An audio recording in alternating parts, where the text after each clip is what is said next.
ইয়া রাসূলুল্লাহ, ইয়া হাবিবাল্লাহ, তাহলে তো কারণটা বাকনে বলতেই হবে। আপনার কাছে ঈমান গ্রহণ করার পূর্বে আমি যে আইয়ামে জাহেলিয়াতের সময়ের মধ্যে বসবাস করতাম, ওই সময়ে কন্যা সন্তান হওয়াটা বড় অপরাধ ছিল। আমি তো আমার নিজের কন্যাদেরকে জীবিত দাফন করেছি আর অন্যান্য পরিবারদের অনেক কন্যা সন্তানকে জীবিত দাফন করেছি। শেষবারে আমি যেই কন্যা সন্তান আমার স্ত্রী গর্ভ অবস্থায় আছে, আমি অনেক দিনের সফরে চলে যাব। আমি স্ত্রীকে বললাম, এবারও যদি তোমার গর্ভ থেকে মেয়ে সন্তান দুনিয়ার জমিনে হয়, কন্যা সন্তান দুনিয়ার জমিনে হয়, তাকে তুমি জীবিত দাফন করবা। বোঝানোর জন্য সংক্ষেপে বলতেছি, ঘটনা আমরা সবাই জানি। আল্লাহু আকবার। এবারও দাহিয়ার স্ত্রীর গর্ভ থেকে মেয়ে সন্তান দুনিয়ার জমিনে আসলো। আল্লাহু আকবার। কিন্তু মা জাতি, সব পুরুষ জাতি যা পারে মা জাতি কিন্তু তা পারে না, ঠিক কিনা? মা জাতির অন্তরে একটু ভালোবাসা, দয়া, মহব্বত একটু বেশি। আল্লাহু আকবার। মুসলমান এই দাহিয়ার স্ত্রী মেয়েটাকে কতল করতে পারল না, তাকে লালিত পালিত করতেছে। আর এত সুন্দর চেহারা, নামটাও রেখেছে তার জামিলা। এই জামিলা যেমন নামে সুন্দর, ওই রকম রঙে সুন্দর। 3-4 বছর পর যখন দাহিয়া বাসায় আসলো, বাসার মধ্যে ঢোকার পর দেখে ফুটফুটে একটা কন্যা সন্তান। স্ত্রীকে জিজ্ঞাসা করে, স্ত্রী, এই কন্যা সন্তানটা কার? বলে, এটা আমাদেরই সন্তান। মারনি কেন? বলে, না, আমি মারতে পারিনি। আর এই কন্যা সন্তানটাকে বাবা দুর্বল করার ট্রেনিং কিন্তু মা দিয়ে ফেলেছে। বাবা আসার সাথে সাথে বাবার বুকে জড়িয়ে বাবার ডান গালে চুমু দেয়, বাম গালে চুমু দেয়, বাবার কপালে চুমু দেয়, বারবার আব্বু আব্বু আব্বু করে ডেকে ডেকে বাবাকে মেয়েটা দুর্বল করে ফেলেছে। আর স্বাভাবিক বাবা কিন্তু মেয়েদের প্রতি দুর্বল হয়, ঠিক কিনা? এই মেয়ে সন্তানটা বাবাকে দুর্বল করে ফেলেছে। কিন্তু সমাজের কুসংস্কার, দাহিয়া যখন রাস্তা দিয়ে যায়, মানুষগুলো ডেকে ডেকে বলে, ওই দেখো কন্যা সন্তানের বাবা যায়, কন্যা সন্তানের বাবা যায়। এদিকে সমাজের একটা চাপ, আর ওদিকে সন্তানের মায়া, মেয়ের মায়া, সময়ের ভালোবাসা। আল্লাহু আকবার। দুইটা জিনিস অন্তরের মধ্যে তারা ঝগড়া শুরু করলো। এক পর্যায়ে সমাজ আমাকে থাকতে হলে, সমাজ আমাকে বসবাস করতে হলে এই মেয়ে তো দুনিয়ার জমিনে রাখা যাবে না। বুঝানোর বলার মূল উদ্দেশ্য হলো, ওই সময়ের মানুষগুলো কত খারাপ ছিল। এই কোরআনের মাদ্রাসা, মহিলা মাদ্রাসা, পুরুষ মাদ্রাসা, কোরআনের শিক্ষা আমাদের কত দরকার। আল্লাহু আকবার। আজকে আমার মা এবং বোনেরা কোরআনুল কারিমের আইনকে কিন্তু অনেক সময় বৃদ্ধাঙ্গুল দেখায়।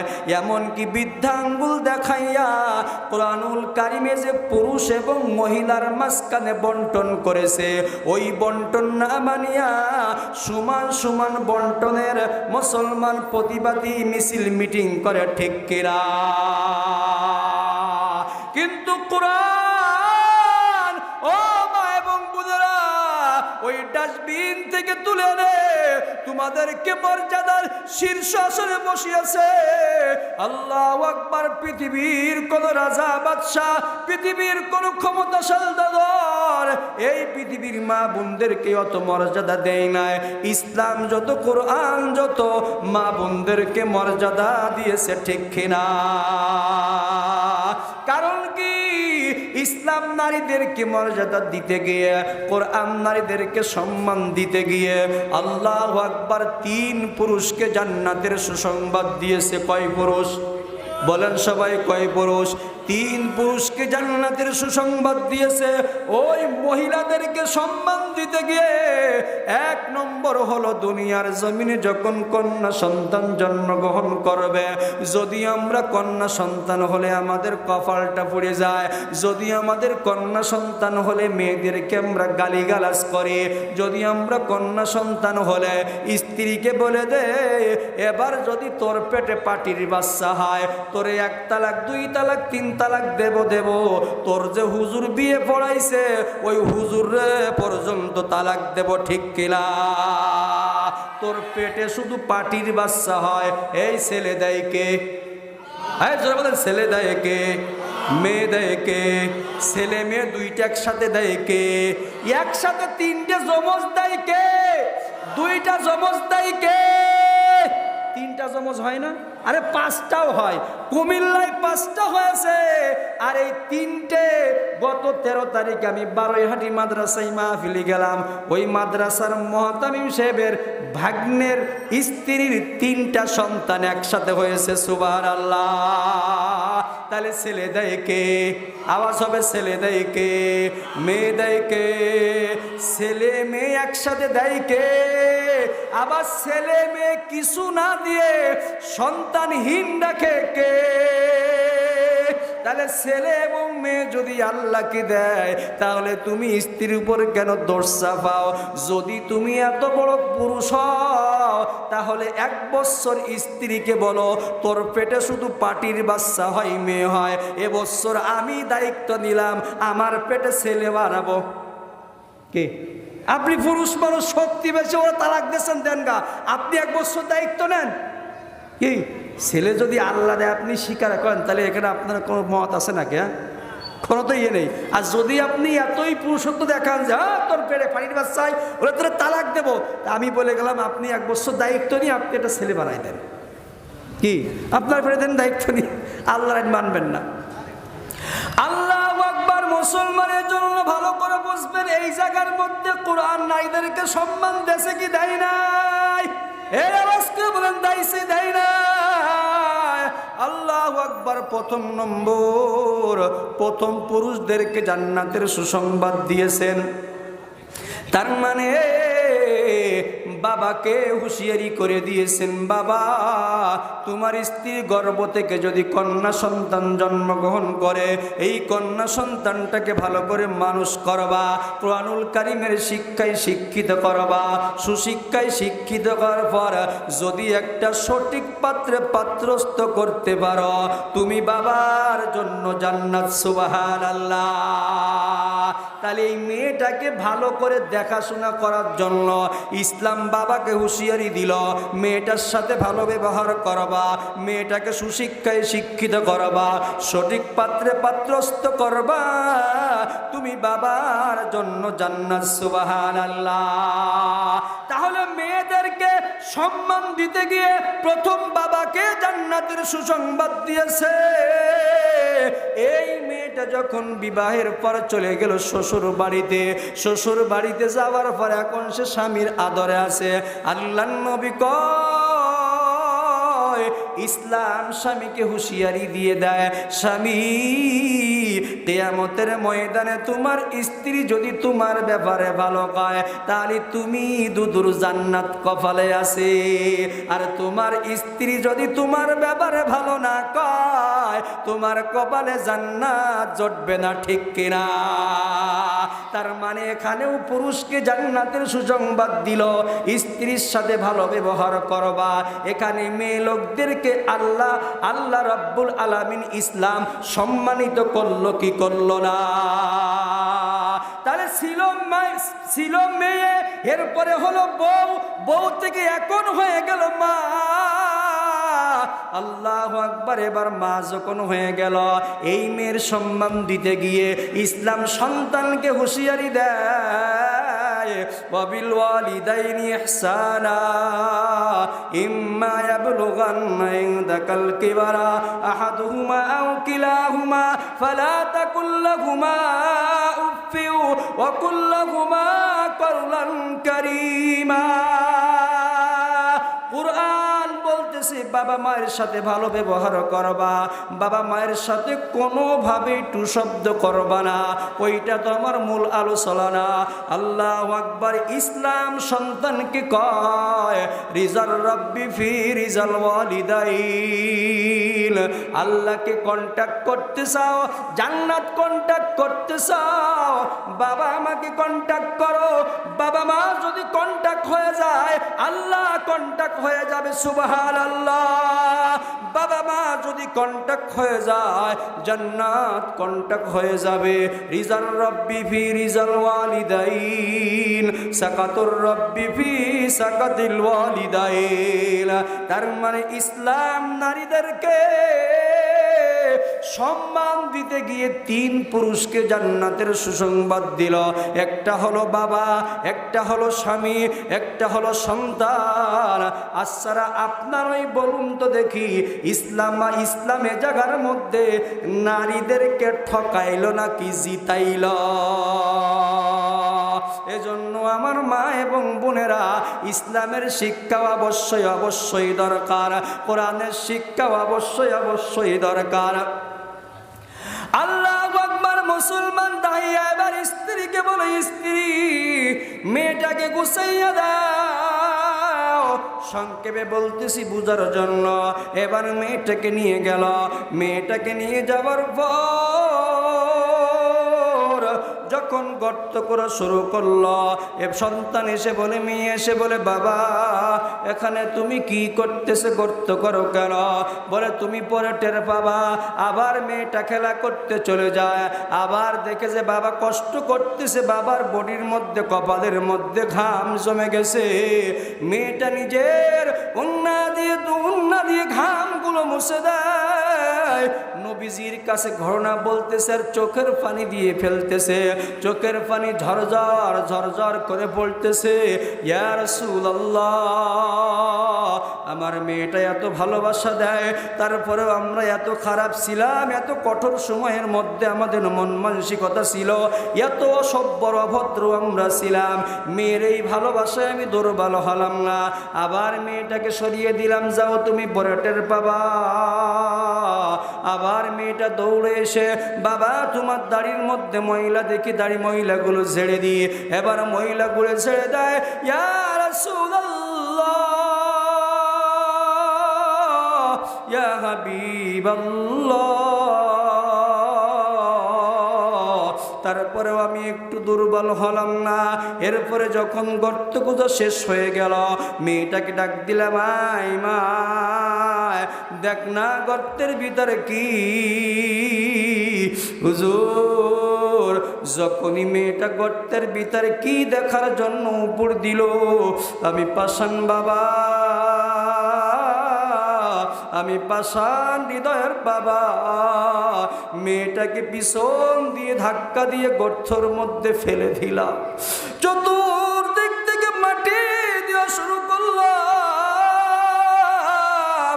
ইয়া রাসূলুল্লাহ, ইয়া হাবিবাল্লাহ, আমার মেয়েটা কান্নাকাটি করতেছে আর বলতেছে, বাবা আমি জানি কন্যা সন্তান হয়ে সমাজে বসবাস করাটা কলঙ্কিনী, বাবা তোমার বাড়িতে আর যাব না, দুইটা চোখ যেদিকে যায় আমি সেদিকে চলে যাব। আল্লাহু আকবার। মুসলমান, মহেশপুরের মুসলমান। এরপরে মেয়েটা ডেকে বলে, বাবা আমি আপনাকে আর কোনোদিন বাবা বাবা বলে ডাকবো না। ইয়া রাসূলুল্লাহ, তারপরে আমার মনটা নরম হয় না। এরপরে সব কিছু যখন শেষ, আমি এবার চলে আসতেছি, পিছন থেকে মেয়েটা ডাকতে বলে, জামিলা ডাকতে বলে, বাবা বাবা তুমি আমাকে এই মাটির নিচে দাফন করো, সব কিছু বুঝলাম, কিন্তু তুমি কি আমার একটু অপরাধটা বলে যাবা? কোন অপরাধের কারণে আমাকে তুমি মাটির নিচে দাফন করে যাও? ইয়া রাসূলুল্লাহ,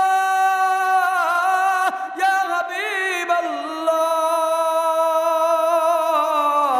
ওই মায়ের সব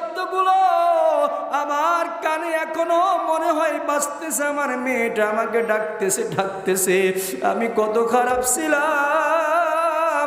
আল্লাহ মনে হয় আমার এই সমস্ত গুনাহ, আমার এই সমস্ত অপরাধ মাফ করবে না। আল্লাহর নবী কয়, দাহিয়া আল ইসলাম ইয়াহদিমু মা কানা ক্বাবলা। ইসলাম এমন একটা ধর্ম, ইসলামের কাছে যে স্যালেন্ডার হয়, কোরআনের কাছে যে স্যালেন্ডার হয়, ইসলাম তার অতীতের অপরাধগুলোকে ক্ষমা করে দেয়। সুবহানাল্লাহ। একটু আওয়াজ করে বলি সুবহানাল্লাহ। এজন্য কোরআনুল কারীমের মাধ্যমে এই দাহিয়া মুসলমান পাষণ্ড হৃদয় ছিল, আবার অন্তরটা ঘুরে গেল কোরআনুল কারীমে। আল্লাহু আকবার। খলিফাতুল মুসলিমিন হযরত কোরআনুল কারীমের সাথে আসার কারণে, কোরআনের মালা গলায় নেওয়ার কারণে আল্লাহর নবীকে পর্যন্ত কতল করতে গিয়েছিল। কিন্তু যখনই কোরআনের মালা গলায় দেয়, আল্লাহর নবী কয়, ওমর ফিল জান্নাহ, আবু বকর ফিল জান্নাহ, উসমান ফিল জান্নাহ, আলী ফিল জান্নাহ। এই মানুষগুলো কোরআনের মালা গলায় নেওয়ার কারণে জান্নাতি মানুষ হয়ে গেছে। সুবহানাল্লাহ। কোরআন না নেওয়ার আগে জাহান্নামী মানুষ ছিল, আর কোরআন যখন গলায় নিল তখন জান্নাতি মানুষ হয়ে গেল। এজন্য কোরআনের শিক্ষা আমাদের সমাজে দরকার আছে না নাই? দেখে একটু হাত তুলে আল্লাহু আকবার, আল্লাহু আকবার, লিল্লাহি তাকবীর, নারে তাকবীর। আল্লাহ সকলকে কবুল করে, সকলে বলি আমিন। এজন্য মুসলমান কোরআন শিক্ষার পরের এক অবস্থা আর পূর্বের এক অবস্থা। যেই মানুষগুলো জাহান্নামী ছিল, যেই মানুষগুলো অভদ্র ছিল, যেই মানুষগুলো কুসংস্কার ছিল, যেই মানুষগুলো অসন্ত ছিল, যেই মানুষগুলো অসভ্য ছিল, এই মানুষগুলোকে নবীজি যখন কোরআনুল কারীম দিয়ে ব্যক্তিগত জীবনে, পারিবারিক জীবনে, সামাজিক জীবনে, রাষ্ট্রীয় জীবনে সংস্কার করা শুরু করলো, এই খারাপ মানুষগুলোকে সংস্কার করতে করতে নবীজি এমন একটা পর্যায়ে নিয়ে গিয়েছিল, আর এই মানুষগুলো এত পরিবর্তন হয়েছিল, যাদের ব্যাপারে মালিক খুশি হয়ে কোরআনুল কারীমের আয়াত অবতীর্ণ করে দিয়েছে। রাদিয়াল্লাহু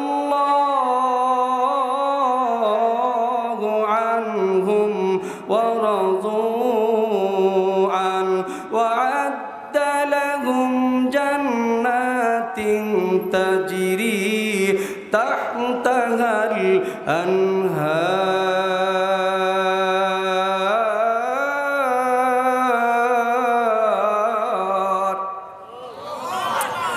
আল্লাহু আকবার। আল্লাহ রাব্বুল আলামিন এই খারাপ মানুষগুলো, অসভ্য মানুষগুলো নবীজি যখন কোরআন দিয়ে সংস্কার শুরু করলো, এই মানুষগুলোর ব্যাপারে আল্লাহ তাআলা জান্নাতি মানুষের সমাধান ফয়সালা করে দিল। সুবহানাল্লাহ। এ বাণী সকলের নাই কোন মুমিনের, যারাই চলবে মেনে ফল পাবে কোরআনের। ঠিক কিনা? এ বাণী সকলের নাই কোন মুমিনের, যারাই চলবে মেনে ফল পাবে কোরআনের। ঘরে বলো কিবা রাষ্ট্রে বলো, ঘরে বলো কিবা রাষ্ট্রে বলো, অশান্তি দূর করে শান্তি আনে সমাধান। বলেন সমাধান চাও যদি জীবনে মরণে, খুঁজে নাও ফিরে যাও, খুঁজে নাও চোখ রাখো কোরআনে। সমাধান চাও যদি জীবনে মরণে, ফিরে যাও খুঁজে নাও চোখ রাখো কোরআনে, ফিরে যাও খুঁজে নাও চোখ রাখো কোরআনে। সমাধান ও সমাধান, শান্তি চাও যদি জীবনে মরণে, সফলতা চাও যদি জীবনে মরণে, জান্নাত চাও যদি জীবনে মরণে, ফিরে যাও খুঁজে নাও চোখ রাখো। বলেন বলেন, ফিরে যাও খুঁজে নাও চোখ রাখো, এ তো চির আমলান চির মুক্তির ডাক, এ তো মহাবাণী খোদারি কালামে পাক। সকলে বলি মারহাবা, আওয়াজ করে বলি মারহাবা। এ তো চির আমলান চির মুক্তির ডাক, এ তো মহাবাণী খোদারি কালামে পাক। এই দুনিয়া আর সেই দুনিয়া, এই দুনিয়া আর সেই দুনিয়া, মুক্তি পাবে তুমি তো জাহানে। সমাধান সমাধান চাও যদি জীবনে মরণে, ফিরে যাও খুঁজে নাও চোখ রাখো কোরআনে। সমাধান সমাধান চাও যদি জীবনে মরণে, ফিরে যাও খুঁজে নাও চোখ রাখো। চোখ কোথায় রাখবে? এই আওয়াজ করে কোথায় রাখবে? এজন্য কোরআনুল কারীম গ্রহণের পূর্বে, কোরআনুল কারীমের মালা গলায় দেওয়ার আগে যেই মানুষগুলো জাহান্নামী ছিল, যেই মানুষগুলো অসভ্য ছিল, যেই মানুষগুলো অভদ্র ছিল, যেই মানুষগুলো অশান্তি ছিল, কোরআনুল কারীম এমন এক সম্পদ, নবীজি যখন এই কোরআনুল কারীম দিয়ে ব্যক্তিগত জীবনে, পারিবারিক জীবনে, সামাজিক জীবনে সংস্কার শুরু করলো, ওই মানুষগুলো জান্নাতি মানুষ হয়ে গেল। ঠিক কিনা? বড় পরিতাপের বিষয় হলো, বড় দুঃখের বিষয় হলো, আজকে আমরা মুসলমান হওয়ার পরেও আমাদেরকে মেয়েদেরকে কোরআন শিক্ষা দিতে চাই না, আমাদেরকে ছেলেদেরকে কোরআন শিক্ষা দিতে চাই না। কিন্তু নবী কয় তাবাররাক বিল কোরআন ফাইন্নাহু কালামুল্লাহ। এ নবীর উম্মতরা, বরকত নিতে চাও ঘরের মধ্যে কোরআনুল কারীমের তেলাওয়াত চালু করো। বলে ঘরের মধ্যে রহমত নিতে চাও কোরআনুল কারীমের তেলাওয়াত চালু করো। তাবাররাক বিল কোরআন ফাইন্নাহু কালামুল্লাহ। ঘরের মধ্যে কোরআনুল কারীমের তেলাওয়াত চালু করো। আজকে আমাদের ঘরগুলো আল্লাহু আকবার, টিভি, সিডি, মোবাইল, বিভিন্ন জিনিসের বাজনায় ভরা, কিন্তু কোরআনের আওয়াজে আমাদের ঘরগুলো ভরা না। যার কারণে হুজুর ছেলেরে ভূতে ধরছে, মেয়েরে এতে ধরছে, এ ধরছে, তা ধরছে। মূল কারণ হলো আমাদের ঘরগুলোতে কোরআনুল কারীমের তেলাওয়াত নাই। যদি ঘরগুলোতে কোরআনুল কারীমের তেলাওয়াত থাকতো, অবশ্যই অবশ্যই যেই জায়গার মধ্যে কোরআন তেলাওয়াত করা হয় ওই ঘরের মধ্যে শয়তান কখনো থাকতে পারে না। ঠিক কিনা? এই হাদিসের ব্যাখ্যায় বলা হয়, নবীজির একজন সাহাবী ঈশান নামাজের পরে চিন্তা করলো, আমি একটু কোরআন তেলাওয়াত করব, আল্লাহর সাথে কথা বলবো। কেননা কোরআন হলো কালামুল্লাহ, কোরআন হলো আল্লাহর কিতাব, কোরআন হলো আল্লাহর কালাম, আল্লাহর কথা। যার মানে, তার মানে যে আল্লাহর কালাম তেলাওয়াত করে সে আল্লাহর সাথে কথা বলে। সুবহানাল্লাহ। রাসূলের সাহাবী চিন্তা করলো, আল্লাহর সাথে ঈশান নামাজের পরে একটু নিরিবিলি কথা বলা শুরু হয়ে যাবে। আল্লাহু আকবার। যদিও আমরা চিন্তা করি রাত যত হবে আমাদের গুনাহ করতে তত সুযোগ হবে। অযুবক, রাত যত হয় তুমি মনে করো গোপনে গোপনে তত বেশি গুনাহ করবা, আল্লাহু আকবার, তত বেশি গুনাহ করবা। কিন্তু বিষয়টা এরকম না। তুমি যখন গুনাহ করো আল্লাহ তো দেখেই দেখে, ফেরেশতাও তো তোমার কাছে আছে। আল্লাহু আকবার। আল্লাহ চাইলে তোমাকে আযাব দিয়ে দুনিয়ার জমিন থেকে ধ্বংস করে দিতে পারে। তারপরে আল্লাহ তো এমন আল্লাহ, আল্লাহ তো এমন দয়ার আল্লাহ, রহমতের ফেরেশতার আযাবের ফেরেশতা মাঝখানে গন্ডগোল লাগাইয়া কয়, এখন সকালবেলা গুনাহ করতেছ, হয়তো দুপুর বেলা তওবা করবে, আজকে মাগরিবের নামাজ পড়ে হয়তো আগামীকালকে পড়বে। এই বিভিন্ন ভাবে রহমতের ফেরেশতা ফেরেশতা আমাদেরকে বাঁচাইয়া দেয়।